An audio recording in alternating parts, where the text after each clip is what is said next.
Sa kulungan, ang bagsak ng isang ina sa Caloocan na nagbenta sa bagong silang niyang anak online.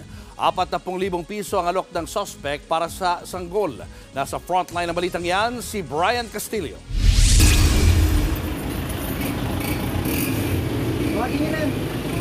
Wala nang nagawa ang babaeng ito nang palibutan ng mga pulis sa loob ng isang lying-in clinic sa Caloocan kaninang umaga. Inaresto siya ng PNP Anti-Cybercrime Group matapos umanong ibenta online ang kanyang bagong silang na sanggol.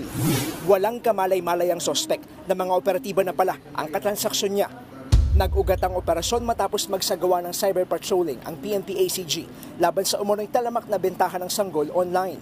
Nakitang nag-post sa social media ang 26 years old na babaeng sospek. Ibinibenta niya ang kanyang anak sa halagang 40,000 pesos. Walang-wala po talaga siya ng pampabuhay sa anak niya. And yung tatay ng anak niya, hindi din alam na manganganak siya at parang naanakan lang yung nanay. Kaya nag-decide siya na ibebenta yung anak niya. Ipinakita pa ng sospek sa kanyang mga kausap ang kanyang ultrasound result bilang patunay na buntis siya.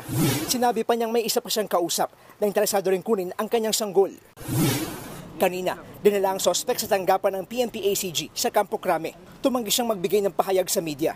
Hindi po ako magsasalita. Ipapagtatanggol ko naman po ang sarili ko pero hindi po ako magsasalita sa inyo. Nahaharap siya sa reklamong paglabag sa Special Protection of Children Against Child Abuse, Exploitation and Discrimination Act na may kaugnayan sa Cybercrime Prevention Act of 2012. Nasa pangangalaga naman ng mga social worker ang sanggol. Aminado ang PNP ACG na nagiging talamak na ang bentahan ng sanggol online. Katunayan, meron daw silang minomonitor na 6 na Facebook groups at pages na may babies for sale na may libo-libong followers. Giit ng ACG, may pananagutan sa batas, hindi lang ang mga nagbebenta, kundi maging ang mga bumibili. Nagbabalita mula sa frontline.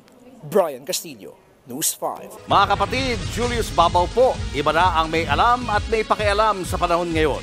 Para sa frontline ng mga balita, mag-follow at mag-subscribe sa social media pages ng News 5.